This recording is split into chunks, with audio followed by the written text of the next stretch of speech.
గణపతయే నమః. ఓం శ్రీ గురుభ్యో నమః. శ్రీ సీతారామాభ్యాం నమః. మనం రామాయణములో సుందరాకాండలో భాగంగా లంకాదహన ఘట్టాన్ని వివరించుకున్నాం కదండి. హనుమ రావణునికి ఎన్నో హితబోధలు చేసినా కూడా ఆ రావణాసురుడు పట్టించుకోకుండా హనుమ తోకకు నిప్పంటించమని అన్నాడు. మన హనుమ ఆ నిప్పుతోటే లంకానగరాన్నంతా తగలబెట్టేశాడు. ధర్మమూర్తి అయిన విభీషణ్ గృహాన్ని తప్ప మిగిలిన లంకావాసుల ఇళ్లన్నీ కూడా తగలబెట్టేశాడు హనుమ.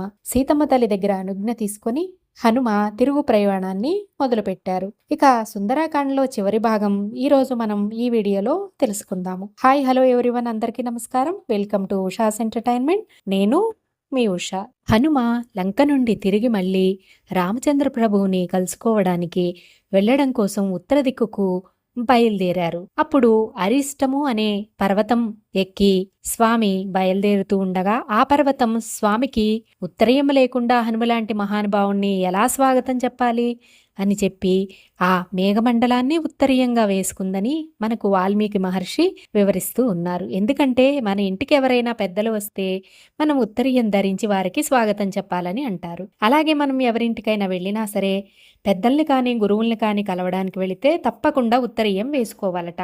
అందుకే ఆ పర్వతం హనుమకు స్వాగతం చెప్పేందుకు ఆకాశ మేఘమండలాన్నే ఉత్తరీయంగా ధరించింది అని ఇక్కడ వాల్మీకి మహర్షి మనకు చెప్తూ ఉన్నారు. ఆవలి ఒడ్డున హనుమ రాక కోసం కొన్ని కోట్ల మంది వానరాలు ఎదురు చూస్తూ ఉన్నారు. సరైన సమయానికి సీతమ్మ తల్లి దర్శనం అవ్వకపోతే మహారాజు సుగ్రీవుని చేతిలో అందరికీ కూడా శిరచ్ఛేదనం. సీతమ్మ తల్లి దర్శనం హనుమకు అయ్యిందో లేదో అని అందరూ కూడా ఆలోచిస్తూ కొండలపైకి, చెట్లపైకి, గుట్టలపైకి ఎక్కి హనుమ కోసం ఎంతో ఉత్కంఠగా ఎదురు చూస్తూ ఉన్నారు. వీళ్ళందరూ దూరంగా వస్తూ ఉన్న హనుమకు సూక్ష్మంగా చిన్న చిన్న చీమల్లాగా కనిపిస్తూ ఉన్నారు. హనుమ చాలా బిగ్గరగా ఒక గొప్ప మహానాదాన్ని చేశారు. అది విన్న వానరులు జాంబవంతుని వద్దకు వెళ్లి హనుమ వస్తూ ఉన్నాడు, ఏదో చాలా గట్టిగా అరుస్తూ ఉన్నాడు, ఇంతకీ సీతమ్మ జాడ తెలిసినట్టా లేకపోతే లేదా అన్నారు ఆ వానరులు. అప్పుడు జాంబవంతుడు ఈ విధంగా అంటున్నారు, ఏం మాట్లాడుతున్నారు? హనుమను నమ్మి ఒక పని అప్పగిస్తే అది జరగకపోవడమా? అక్కడ పని అయిపోయి ఉంటుంది, అందుకే గొప్ప మహానాదాన్ని చేస్తూ వస్తున్నాడు మన హనుమ. ఆ మాత్రం అర్థం కావట్లేదా? సీతమ్మ జాడ తెలిసింది అన్నారు జాంబవంతుడు. అక్కడ హనుమరాని వచ్చేశారు. చూడబడిన సీతమ్మ తల్లిని దర్శించుకున్నాను అన్నారు హనుమ. ఇక వానరులు సంతోషం అంతా ఇంత కాదండి. సంతోషంతో చెట్లెక్కను, గుట్లెక్కను, అక్కడెక్కడం, దూకడం, ఎగరడం, హనుమ దగ్గరికి వెళ్ళడం, ఇలా ముట్టుకోవడం, మళ్ళీ పైకి ఎగరడం, పాడటం, ఆనందంతో అరవడం, ఇలా హంగామా చేసేస్తూ ఉన్నారు ఆనందంతో వానరాలందరూ కూడాను. అక్కడ పర్వత గుహలో ఉన్న అంగదుడు, జాంబవంతుడు, వానర వీరుల అందరి దగ్గరికి కూడా హనుమ వెళ్ళారు. అందరూ హనుమ చుట్టూ కూర్చున్నారు. హనుమ అక్కడ లంకలో జరిగిందంతా కూడా వివరించి, ఇది సంగతి, మీరు పెద్దలు, ఇప్పుడు ఏం చేయాలో వివరించండి అన్నాడు హనుమ. ఇక్కడ అంగదుడు యువరాజు కదండి, ఆయన లేచి, ఇన్ని విషయాలు తెలిసిన తర్వాత ఇంకా వెనక్కి వెళ్ళి రామచంద్రమూర్తికి చెప్పడం ఎందుకు చెప్పండి, ఎలాగూ చాలా రావణసేన అనేది మన హనుమ చేతిలో హతమైపోయింది. ఇప్పుడు మనం అందరం ఎగిరెళ్ళి మిగిలిన వాళ్ళని చంపేసి సీతమ్మ తల్లిని తీసుకొచ్చి రామచంద్ర ప్రభువుకి అప్పచెప్పేద్దాం అన్నాడు అంగదుడు. ఆగు నాయనా అంగద, నువ్వు అంత సమర్థుడవే, అయినా అలా తీసుకురాగలిగిన వాడివే, కానీ లోకంలో మర్యాద అని ఒకటి ఉంది కదా నాయన, మన ప్రభువు ఏం చెప్పారో అది చేయడం మాత్రమే మన కర్తవ్యం. వెళ్ళి సీతమ్మ జాడ కనిపెట్టమని మాత్రమే మన ప్రభు చెప్పారు కదా, అందరినీ చంపి సీతమ్మని తీసుకురమ్మని చెప్పలేదు కదా. ప్రభువు మాటను మనం అతిక్రమించకూడదు నాయనా, ఆయన ఏం చెప్పారో అది చెయ్యాలి అంతే. అందుకు ఇప్పుడు మనమందరం కలిసి మన ప్రభువు సుగ్రీవుని దగ్గరకు వెళదాము అని జాంబవంతుడు చెప్పగా అందరూ ఆకాశ మార్గంలో ఎగురుతూ వెళుతూ ఉన్నారు. అప్పుడు వానరులందరూ కూడా అసలు సంతోషం ఆపబట్టుకోలేకపోతున్నారన్నమాట. వాళ్ళు ఒక్కొక్కసారి హనుమ దగ్గరికి వెళ్ళడం, సీతమ్మ దర్శనం చేసుకున్నాడు మా హనుమ అంటూ హనుమను ముట్టుకోవడం, రావడం, మళ్ళీ ఎగరడం, ఆనందంతో అరవడం, అలా అటొకడు ఇటొకడు, పైనుంచి ఒకడు, కింద నుంచి ఒకడు, ఇలా రావడం, హనుమను ముట్టుకోవడం, ఆనందంతో కేరింతలు కొట్టడం, ఇలా ఎగురుతూ వెళ్ళి అందరూ కూడా కిష్కింద దగ్గరున్న మధువనాన్ని చేరుకున్నారు. అది సుగ్రీవునిదేనండి. అయితే దాన్ని సుగ్రీవుని మేనమామ అయిన దదిముఖుడు అనే అతడు ఆ వనాన్ని సంరక్షిస్తూ ఉండేవాడు. అది బ్రహ్మగారి వరం వల్ల లభించిన వనమట. దాంట్లో రకరకాల పండ్లు ఎప్పుడూ పండి ఉంటాయట. తేనె పట్టుల నుండైతే ఎప్పుడూ తేనె కారుతూ ఉంటుందట. దానిలోకి ఎవ్వరికీ కూడా ప్రవేశం లేదు. అయినా ఈ వానరాలందరూ కూడా మన హనుమ చాలా గొప్ప కార్యాన్ని సాధించుకొని వచ్చాడు. మనం అందరం దీన్ని సెలబ్రేట్ చేసుకోవాలి అనేసి ఈ మధువనంలోకి వెళ్ళారట. అక్కడున్న పండ్లన్నీ కోసుకొని తిని తేనె మొత్తం పిండుకొని తాగి అందరూ ఎంజాయ్ చేసేసి ఆ మధువనాన్ని మొత్తం ఆగం చేసేసారట.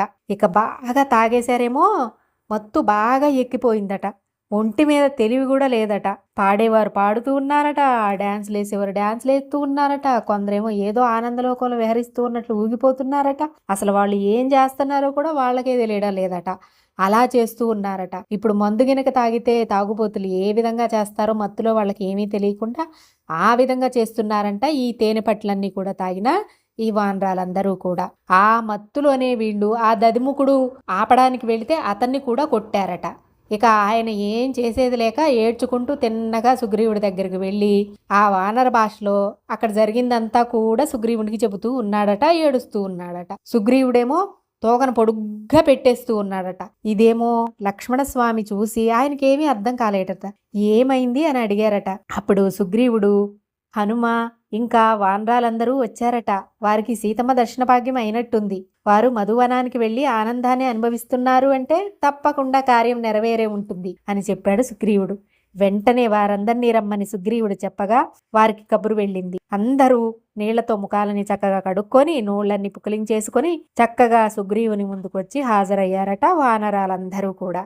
అందరూ హనుమను వెనకుంచి వీళ్ళు మాట్లాడడం మొదలుపెట్టారు. సుగ్రీవునితో, మేం వెళ్ళాం, సీతమ్మని చూశాం, ఇలా ఉంది అలా ఉంది అంటూ చెప్తూ ఉన్నారట. అందరూ కలిసి రామచంద్ర ప్రభు ప్రశ్రవణ పర్వతం దగ్గరుంటే అక్కడికి వెళ్ళి అందరూ హనుమ దగ్గర విన్నారు కదండి.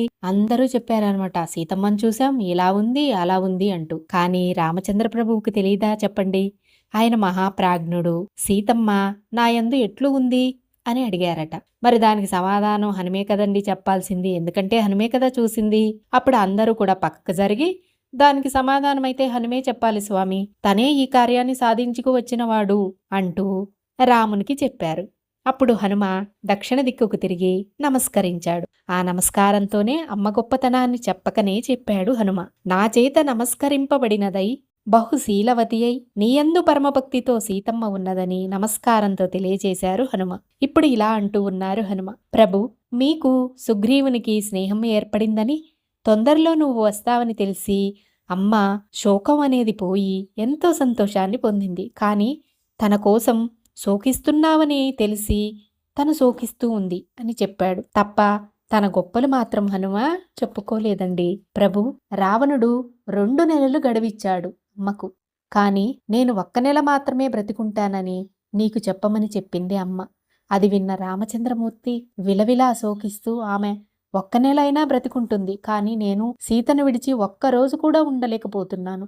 వెంటనే వెళ్ళి సీతమ్మను రక్షించాలి అన్నారు. సీతమ్మ తన పాతివ్రత్య శక్తి చేత ఎప్పుడో రావణుని చంపేసింది కదండి. ఇక నిమిత్తంగా రాముడు వెళ్లి బాణం వేసి రావణుని చంపడం మాత్రమే ఉంది అన్నారు హనుమ. హనుమ చేసిన కార్యానికి, స్వామి భక్తికి రామచంద్ర ప్రభు ఎంతో సంతోషంగా హనుమను కౌగిలించుకున్నారు. ఇలా భగవంతుడు తన భక్తుడు మధ్య జరిగిన ఈ సుందరమైన లీలతో సుందరకాండ అనేది ముగిసింది. తర్వాతి వీడియో నుండి మనం యుద్ధకాండలోకి అడుగుపెట్టి యుద్ధకాండ యొక్క విశేషాలను తెలుసుకుందాము. శ్రీ సీతారామచంద్రమూర్తికి జై.